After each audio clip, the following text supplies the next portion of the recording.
Welcome back, Sharkings. It's your favorite time of the month. PS Plus Extra finally has new games, and you can download them right now. But nothing in life is free, and PS Plus certainly isn't. Not only do we pay for this service with our hard-earned money, but we also pay for these new games by sacrificing old games. That's right, as exciting as these games are to some people, we're a bit less excited about the games we'll be losing. 2 weeks ago, we made a prediction video where we tried to guess which games out of the whole catalog would leave this month. Well, the wait is finally over and the last chance to play games are finally announced. So in this video, we're going to look at the thankfully very short list of leaving games and also compare it with our prediction video 2 weeks ago to see if we got any right. Now, out of the games that are leaving, we got a lot of 80 plus titles. I'm not sure if it's going to be a fair trade with the titles that are coming in, but quality of games is subjective. Some people really love these games. Do we even have enough notice? Because the thing that sucks about Last Chance to Play is it only gives you 1 month to beat these games. So for lucky subscribers of this channel, we give you an extra 2 weeks. So hopefully that'll give you enough time to beat 2 games out of the list.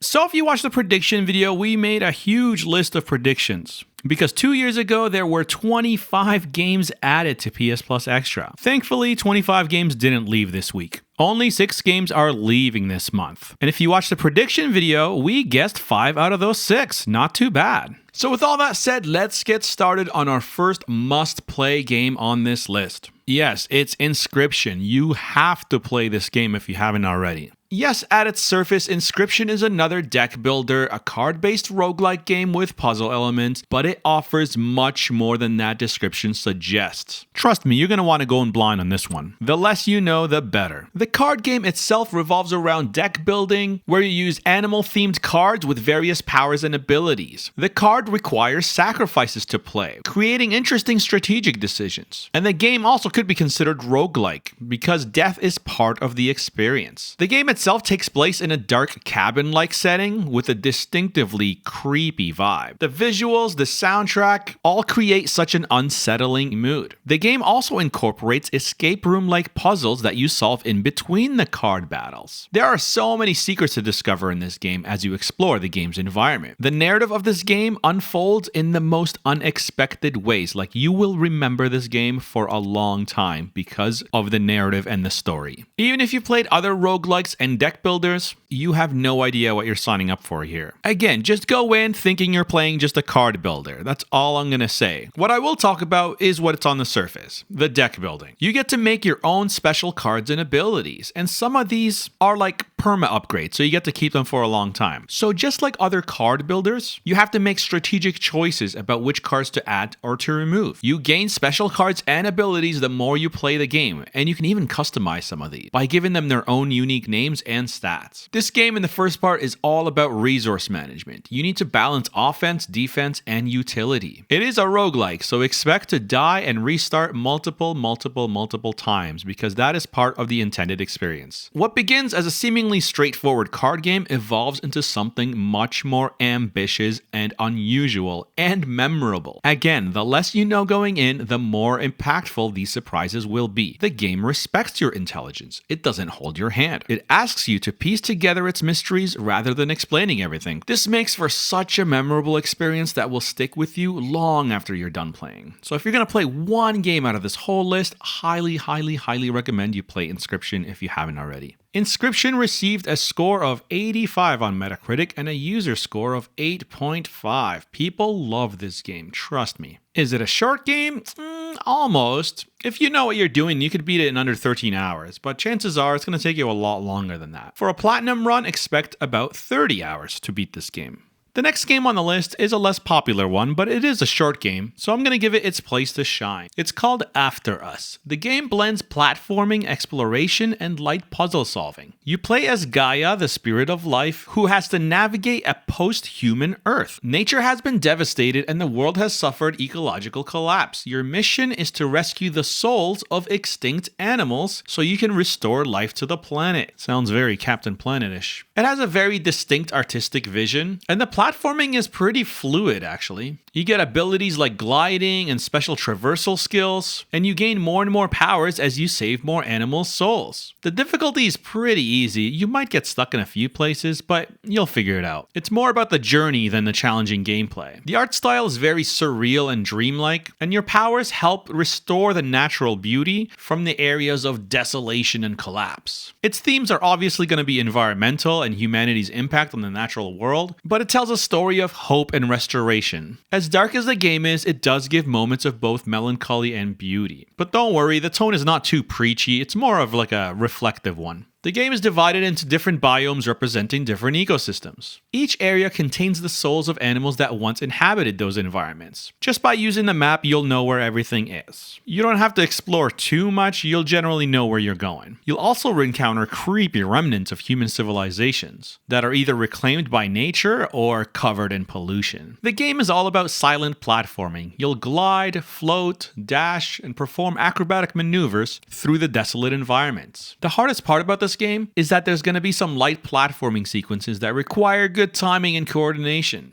This could be a nice podcast game to play in the background, or if you just want to chill and you want to enjoy the soft, relaxing music, put the headphones on, listen to this game. The gameplay alternates between quiet exploration, the platforming, and more puzzle solving. How do I describe this game? It's best described as an atmospheric adventure platformer, at its core being environmental storytelling. Literally, I know we use the term environmental storytelling, but this is like an environmental game, so maybe environmental in bold storytelling. If you like games like Journey and even Inside, maybe AVICII, this is going to be right up your alley. It's very accessible and pretty to look and listen to. It's one of the worst rated games that is leaving, both by critics and users alike, but this is a short games channel after all, and the specialty here is short games on PS Plus, so even if it's bad, we gotta talk about it. Honestly though, it's not that bad. You can beat the whole game in 8 hours, or for a pretty easy platinum, you can get that in under 12 hours. So if you really wanted to, you could totally beat this game in a week before it leaves. The next game on the list is also a weird one, but some people really like it. It's AVICII INVECTOR. AVICII INVECTOR is a rhythm-based game, kinda like Guitar Hero, but instead of just a guitar and your frets on fire, you pilot a spacecraft and do all your moves in time, in beat to AVICII's famous music. The game is going to involve hitting buttons in time with the on-screen prompt, just like any other rhythm-based games. But here they try to switch things up a bit. You get to navigate turns, switch between multiple lanes, and obviously as the track's difficulty and speed increase, you're going to need quicker reflexes and better timing. This game and its length is basically listening to all the AVICII songs. You got your hits like Wake Me Up, Levels, SOS, and Hey Brother. It showcases the diversity of his musical style from EDM to folk electronic fusion. There is a story here, but honestly, are you going to be paying attention to it? This is just a game about vibing to the music and pressing buttons at the right time. Its visual style is basically like a neon-colored landscape and geometric shapes and environments, and as you press the buttons, the visuals react to the music. So just like the Guitar Hero games of old, you can play this easy or difficult. There's even leaderboard, so you could really get competitive with this game. This game was originally released in 2019 with an earlier version in 2017. Now, AVICII passed in 2018, making this game as part of his lasting legacy. Again, it's another rhythm game, but it stands out a bit because of its unique blend of flight mechanics, spaceships, and rhythmic gameplay. It's not for everyone, but if you like rhythm games and you like AVICII's music, this is going to be a treat to play, especially to take a break from like more serious games. AVICII got a rating of 80 with a user score of 70.